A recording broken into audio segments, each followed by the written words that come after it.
Hello. I've been living in my car for a minute. It's not that bad, to be honest. I like the nomad lifestyle. The only bad thing about it is like eating out ain't as cheap as like used to. Like Waffle House is not cheap. So I'm gonna show y'all how I make my own chicken half from both. So watch this. Yeah. Hey TikTok. So I recently just ended up in a situation where I'm going to be living in my car. And honestly, I think I'm about to just sit here and document this entire experience because it comes with so many different things. How are we supposed to buy a house when my rent is going up another $195 a month? It has gone up $720 in 4 years for the same place that I live in. $8,640 a year more for the same place I lived in 4 years ago. I'm sorry, property taxes are not going up that much that landlords are charging that much more. We have to stop blaming the economy, the government, the president. It is greedy people taking more profits in. When people tell you, just move somewhere else, why would I move to another state that's cheaper? Why should I have to uproot my family, lose my career, just to afford to live somewhere? You're implying people who live in where I live now don't deserve a fair shot at cost of living. And places with cheaper rent pay lower salaries. That's how this whole thing works for the most part. And my girlfriend's a teacher. Like, if she moves to a state with a cheaper cost of living, she might not even have a pension or her benefits anymore. Instead of telling the middle class to keep, looking somewhere cheaper, why don't you all align together and get people out of control that are doing this to us? You are always closer to being homeless than you are to being rich. Everyone just assumes one day they're going to get rich. And that's why they don't stand up for people just like them in the struggle right now. If not for the raise I got 4 years ago, I would be totally screwed. This is absolutely absurd. I mean, this person's rent in the last 4 years has gone up $700. And clearly inflation and cost of living, like he said, have not gone up that much. I think what we have is because a lot of the properties are being bought more and more by these huge companies, and they hire a property management company who just raises the rent every year to sort of generate more profit every year. So they're not just keeping up with inflation, they're not just keeping up with the HOA and costs or taxes. They're actively trying to make a profit above inflation every year. So where is that profit going to come from? It's going to come from tenants who rent, and doesn't matter how long you stay at a place, if your rent keeps going up, you're going to be feeling the squeeze. Another thing is that a lot of people are talking about living just out of your car and maybe you could save the rent, but honestly, I don't know if you guys know this, but technically living in your car, living out of your car is illegal, because think about it logistically. You have to park your car in a public area or on someone else's property. And if you do that long term, you might get a fine, get a ticket, or even get into bigger trouble, because although you're in your car is located on someone else's property. I have also seen the comments, there's people mentioning state rest areas. Now, I don't personally know much about them, but there's people reporting that in some states, you can only stay for a couple hours, or, it's not like a guaranteed long-term solution. So I would say, all in all, living out of your car sounds like a funny idea that could work, but maybe in reality is not as viable as you might think. Car life is trending, which is perfect timing because today marks 5 years that I've been living in my car.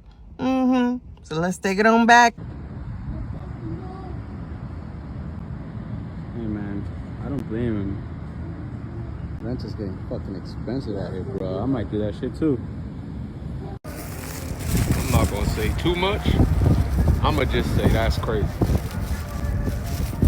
That's crazy. I'm in Crown Heights. That's crazy. Alright. The big G is happening, you heard? If you needed another sign, it's either that or fucking Whole Foods. Whole Foods ain't coming over here yet. Alright, rent about to go up. Hold up, gang. Nigga almost got lost out this bitch. I'm like, what's going on? Niggas done packed up the gateway. What's that, the Raceway? The dumbass gas station that never had no water, never had bags, never had nothing in there but an old... How much is y'all rent? I just watched one of those Just Being Nosy posts where the girl was just asking how much is everybody's rent. I seen somebody say that they have a 3-2 in Ohio for $8.95. I'm about to move today. Hey Raf, I'm a teacher and I can barely afford to pay rent with my salary. My salary bi-weekly is basically my rent minus $500. Guess how much my car is? $400. Guess how much insurance is? $100. Oh yeah, that's right. You do the math. I'm left with owing money at the end of the month. That's not even with groceries. I realize every single month I am transferring money out of savings into my checking and I am not. Just had the realization in the car that I'm actually gonna go into debt if I continue being a teacher. Like, genuinely. Wow. Oh, I'm like literally having a crisis right now. I'm gonna have a panic attack right now. I can't do this. I literally cannot do this. Knowing every single month that most of my money is literally, like, I don't have money. Okay. I don't know how I'm gonna pay off my credit card this month. I don't know. All right, well, Rats, peace and blessings, and I hope you can afford your rent today. And groceries, and your car, and insurance, and life. Bye. Is it legal to live in your car? Well, that depends. Where I live it is, but I have no doubt that I've accidentally broken the law a couple of times while traveling. In fact, I have a video on my page about a cop knocking on my window. That being said, I have never intentionally broken the law. Also, it is always illegal to park on private property unless you have the owner's permission. So if you do stay somewhere like a hotel parking lot or a Walmart parking lot, get the owner's permission. Unless it's specifically stated in a sign that you can stay there, I actually know quite a few places that have signs where I live stating that van lifers or car lifers or IV lifers can stay there.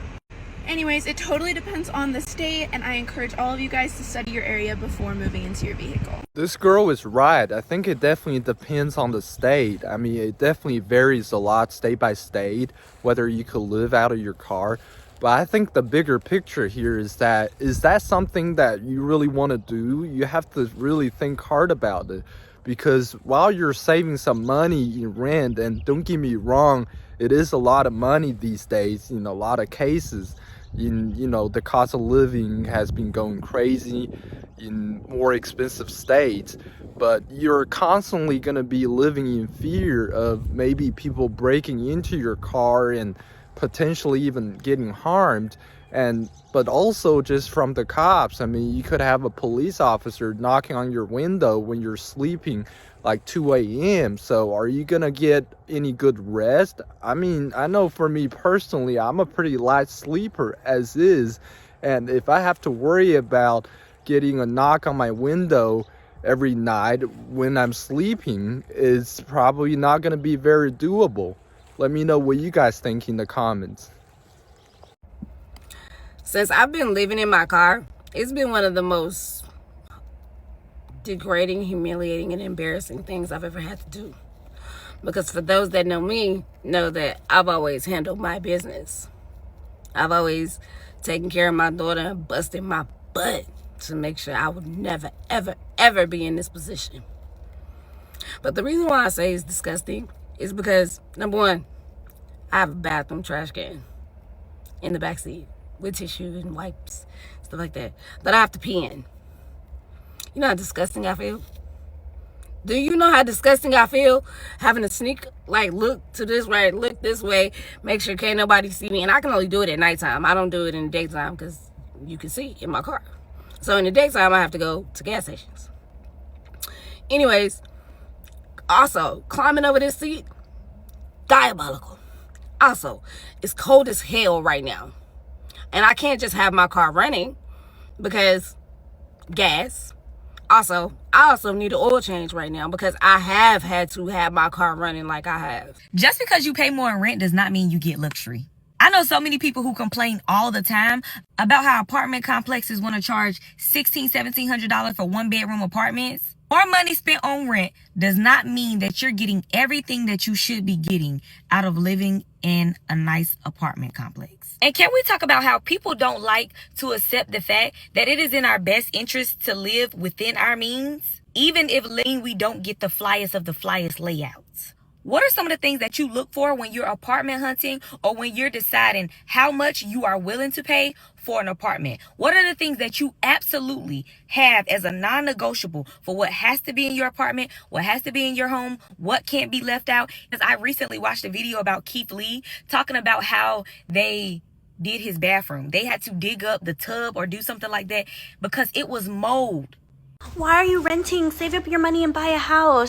Y'all, where I live, a decent house in a nice neighborhood is $500,000. And if you want an affordable house, you get in a rundown one in a shitty neighborhood. I generally think that all these people that are telling you that you should buy instead of renting right now don't know anything about what the housing market is like and don't know about the state of the economy. Because I know a lot of people that just bought houses and their mortgage is $2,000 to $3,000. That's not including the maintenance and the utilities. Y'all, my bills for the month while renting don't even add up to $3,000. Notice how the people telling you to buy a house right now are always the people that bought a house during COVID, after COVID, before COVID. Their mortgages are probably like $1,500 or less. If you bought a house right now, you're not getting that. But anyways, look how cute my cat is. My rent is going up almost $300 a month, okay? I'm confused. I'm lost, dumbfounded. Everywhere in my city, everybody going up in apartments, okay? These are just one bedrooms. I pay $1,100 a month for one bedroom right now. If I resign my lease, it'd be $1,300, okay? Not including maintenance fees, not including all the utilities and all that stuff. But it's all said and done, I'll be spending $1,600, $1,700 to live there, okay? When it's all said and done. My thing is, what do these landlords think we're making out here? Okay? Everybody not making all that kind of money like this. I'm a truck driver. As you can see, I'm in the truck right now. Truck drivers don't get raises, okay? They don't get raises. I barely made enough to make 3 times the rent already. But now it's just going up. I don't know what's going to happen. I make $4,000 a month. I don't know. Well, I make that, but after taxes and all that, you know how that goes. It's about 36, something like that. I won't be able to afford that place anymore where I live at right now. So I got to move. I'm probably considering living in my truck, maybe. Might get a hotel rooms on weekends. If I get a hotels on weekends, I spend $580 a month just for Saturdays and Sundays. That'll save me a lot of money, about $1,000 a month, just doing that. Cause I'm gone most of the time anyway. But my big concern is I don't know where these landlords, how they think we out here making all this money to raise the rent down high. We got layoffs going on, and the federal workers are getting laid off, and it just, things gotta change, you know. I refuse to pay that much for one bedroom, so I'm not doing that. I've been looking around my city. A lot of folks moving in the city, so I guess, you know, supply and demand is what raised the prices up. But I've been in my city my whole life, and Hey Raf, I'm a teacher and I can barely afford to pay rent with my salary. My salary bi-weekly is basically my rent minus $500. Guess how much my car is? $400. Guess how much insurance is? $100. Oh yeah, that's right. You do the math. I'm left with owing money at the end of the month. That's not even with groceries. Holy that's not even with groceries. I realize every single month I am transferring money out of savings into my checking, and I am not. Just had the realization in the car that I'm actually gonna go into debt if I continue being a teacher. Like, genuinely. Wow. Oh, I'm like literally having a crisis right now. I'm gonna have a panic attack right now. I can't do this. I literally cannot do this. Knowing every single month that most of my money is literally, like, I don't have money. Okay. I don't know how I'm going to pay off my credit card this month. I don't know. All right. Well, rats, peace and blessings. And I hope you can afford your rent today. And groceries. And your car. And insurance. And life. Bye. Bedroom condo. Go ahead. Costs $1,499. So when y'all do your numbers, are y'all like researching? Yeah. Okay. $1,499 for my monthly rent. So I called my teacher back over. I'm like, so this for one bedroom condo for one person, right? Like, yeah, that's average cost. Okay. Then I gotta get renter's insurance. That's $20. Then paying for all the Netflix and all that, $48. Then the internet is $65. I don't need no house phone, so I put 0. My phone is $75. Electricity and gas is $163. Okay. Total cost of living is $1,870. Mind you, this is just a month, by the way. Public transportation, 0. So my car payment will be $735 down to buy the car. For what? What kind of car? I picked the best one, unfortunately. It was, I don't know what kind of car it was. It was like kind of like a BMW or something like that. Then my car insurance is $213. Then the maintenance is $100. And then the gas is $179. Babe, I went on and sent the rent out. Because I was going to fuck that money up anyway. So I went on and I sent my rent out. I usually send that bitch off by around the 5th. Depending on how I feel. I can't that little $50 late fee. But baby, that shit be eating me up here like that. I can't keep doing it. So I said, let me not be childish. Let me not be childish and go and pay your rent. Cause I'm gonna tell y'all something. I went house hunting. I thought about moving because I do need more space, you know. Even though one of my sons out the house. And I need more space or whatever. Really all of them out the house because they be with their daddy. So I need more space still. But baby, I did want to fuck that $2,000 up. I did. I wanted to fuck that $2,000 up. But get what I did? Went on and paid my rent up. Cause the bitch, I ain't going nowhere. Okay? I paid $750 motherfucking dollars to stay where I stay. It ain't no way nobody gonna treat me out my property. You ain't finna. Baby, when I went house hunting, they wanted. What they wanted? They wanted $1,300 down, $1,300 deposit, $200 deposit for this, $50 deposit for this and that, and each adult. Run my credit 3 times the rent. Baby, when I got this house, I gave the motherfucker the cash and he gave me the keys. That ain't going on no more. I ain't going nowhere. I am not going a place. Baby, I went and bought me a little cute little new picture. I went and bought me a little cute little new lamp. I changed it around a little bit in here. Went and bought me a cute little rug. Now, this house is going to be able to afford me to buy me something. I'm ugly crying right now because I have not made any money at all, and unemployment still hasn't paid me, and I've had a couple people interested in taking my apartment, but then they just fell through last second, and I'm like, we're days away from July 1st, and I was like, I have no idea how I'm gonna pay rent. Like, I had no idea, and I've had like half of it. And I just won this fucking giveaway, which I was just like, oh, this is cool. Like, I won like a travel, so I was like, I can use this for my birthday. Because it was just like a travel gift card. And they go, yeah, we can give this to you, or you can pick cash. You can choose your prize. And I'm like, there was no cash in the giveaway stuff below. Like, it never said anything about cash. And I'm like, wait, what? I was like, how does the cash work? And they're like, we'll just Venmo you. And I'm like, like, I literally responded, I was like, you guys don't even know how much, like, you're blessing me right now. Like, this is insane. Like, so I knew I won, and I was like, okay, let's just wait, because, like, you don't know if it's actually going to happen. And they just fucking Venmoed me the money. And I'm like,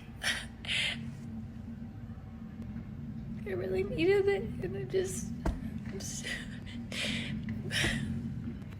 now I can pay my rent, and I have like another month to like find a job and figure things out instead of like scrambling and being super stressed. It just feels unreal, and it's weird because I just was talking about like I had this feeling like I wasn't supposed to leave and sublet. Like I had a feeling like something was gonna work out. I had no idea what. And this giveaway today, like, now, what I'm about to say may piss a lot of landlords off, but I don't really care at all. But I'm going to read to y'all the qualifications that this person wants for this house. And it ain't an amazing ass house. We're not talking about anything super expensive. The rent, like I said, is $16.95, $40 application fee per adult. They want you to make 3.5 times the rent. Standard, for whatever reason, is 3 times the rent. When majority of Americans don't even make 3 times a $1,600 a month rent. I don't know where people just get up and be like, oh yeah, we're just gonna make this a national standard that people have to make 3 times the rent amount. Majority of people can afford 2 times the rent on a specific basic home like this. But this person is going even further. They don't want you to have 3 times the rent. They want you to have 3.5 times the rent. They want the last 2 years of your W-2s, the last 3 months of your check stub, driver's license or ID, social security card. They want you to make 2 months worth of rent as your security deposit before you even move in, and you have to have a credit score of at least a 670. I'm trying to tell you off the bat, that disqualifies so many people from being able to be in a home that is decent. Let's add that up, why don't we? Off the rip, you have to pay first month's rent, $16.95. You have to pay $40 application fee per adult, and let's just say the standard adult is 2 adults, right? You have to pay, if you have a pet, which majority of people in Houston do have pets, dogs, it's a $250 non-refundable fee per pet. Set up a nomadic style bed in something like a Kia Soul or any vehicle where the seats go down. Now, the length is a little bit tricky because the Kia Soul is not very long, but the width, man, I got some room. I got a lot of head space, so I don't have to worry about, hitting my head, getting changed, and I can move around a lot and store things on the side of my bed as well. So stay tuned for this next clip here, and remember, stay safe, stay kind, and much love to you all. I'm so glad to be back. I'm feeling a little bit better now, or much better, I should say, and the only thing that's lingering is this laryngitis, which will be cured soon. So have a great week, and stay tuned for more content. Mwah. So my bed frame and my mattress is left into my Honda Accord. So I had to get crafty. So thanks to my best friend Alicia, she let me use her trailer cushions from her couches in her trailer to put in the back of this Kia Soul where the seats go down. And this foam is nice and thick. So this is going to work perfect. Don't need to build a frame or anything like that. You can, but it's not necessary. As this is just a temporary bed for the next week, this will be sufficient enough. Love the room. This is great. Got my minus 20 degree sleeping bag in there. Liner, clothes. Got my bin in front there that you see in the passenger seat. Full of winter gear. We're set. Once again, thank you for watching. Stay tuned. So it's been 7 days since I've been living in my car. I fled an abusive relationship that I'm not going back to. And I'm in a city where I have no family, and I refuse to go back home and live with either my mom or my dad or my grandparents. I'm going to make this shit work, Patch. We gonna get through this shit together.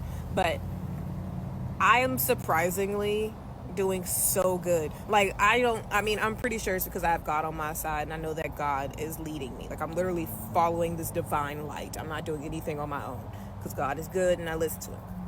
But anyway, I feel so peaceful, right? And so free. And I know most of it is because I'm no longer stuck with that man. And I wasn't even stuck with him. I think I was just doing it out of necessity. I was just staying with him out of necessity. But this ain't about that. This is about living in my car. So I've learned so many different things living in my car. And just different tips and tricks and hacks. And I know this isn't that video. I don't want people to refer to this video as a tip. Tips on what to do when you live in your car. But I got a few. All right, so I got these window covers. Someone recently asked me why I started doing what I do. My question back was, why the hell not? Why not delete rent out of my life and choose to make a home out of my car? Traveling is something that I've always wanted to do, but couldn't do because of the job that I was with not giving me time off or approving my PTO requests. So after my job decided to let me go, and my apartment raising their rent over $300 more than it was, I packed up and I hit the road. I simply knew that I wasn't going to be able to keep that apartment without that job. I know some of you are probably wondering, but Katie, how the hell do you afford to live in your car? Because it's not free. While it may not be free, It's way more cheaper than having 4 walls surrounding me with all the electricity and the water and the garbage and all the extra expenses that go along with it. Nah, all I have to worry about is the rent on this baby, which is almost paid off. Now, obviously, I have a phone, which means I have a phone bill because there's internet. I also still have my car payment, and I have to afford gas and groceries and water and showers because, you know, showers aren't free out in the world. But if you're curious on how I make it work, I've lived in my car for a year, and there are some businesses that allow free overnight parking to those who live in their cars. I apologize for the lack of posting these past couple days. Life has been busy with birthday celebrations, and for those who have been asking how old I am now officially 21. The first business that allows overnight parking to car lifers and van lifers is Walmart. This is probably the most well-known business that allows overnight parking. If you go to Walmart late at night, there is a good chance you will see RVs there or campers there or even cars there, because that's where a lot of people do spend the night when they live in their cars or vans. Number 2 is Cracker Barrel, and number 3 is Cabela's. Of course though, overnight parking rules do vary based on location. Sometimes they'll have signs indicating whether or not you can park there or not, but if you are not finding any signs, definitely see if there are other people staying there, and usually if there is, then it's okay to park there. But you can also look online. Sometimes they will offer that information online, and if you can't find anything online and you're still curious, you can always go in and talk to the store manager and see if you can park there. Can anyone confirm what this girl said is right? Because I have a hard time believing that if I was a shareholder or owner of Walmart or Cracker Barrel, I probably wouldn't like a bunch of people living in my parking lot. Imagine the sight of, you know, your employees or early shoppers coming into your store, and first thing they see is a bunch of random people in the parking lot just sleeping in their cars. I mean, that's got to be kind of spooky. In addition, I think there's also probably a distinction between just staying one night overnight versus living on someone's parking lot long term. Plus, where do you really find this information? I mean, I doubt any business would just say outright that, hey, you know, we encourage this, come and live on our parking lot, you know, it's free and we won't have you towed or get in trouble. I think what it is, maybe it's just because they haven't gotten caught yet, and they just assume that these companies don't care, or they turn a blind eye to them, you know, living or staying overnight in their parking lot. But maybe they could crack down on this type of behavior anytime. And plus, are people really doing this? Where I live, the cost of living isn't too bad, so you don't see a lot of this. But I guess in more expensive states, things could be a lot different. Let me know in the comments if you're from California or another more expensive state with a higher cost of living, whether you have noticing this trend of people actually living out of their cars, or is this more or less just an internet TikTok trend? People really do it just for the views, and they just say they do it, but they don't actually do it in real life. Come to think of it, it is really sad, but also kind of intriguing at the same time. If this is a culture that has truly been developing in real life just because of the high cost of living, and people just are so tired of paying so much rent and having rent be such a huge part of their paychecks. Let me know in the comments. Thank you.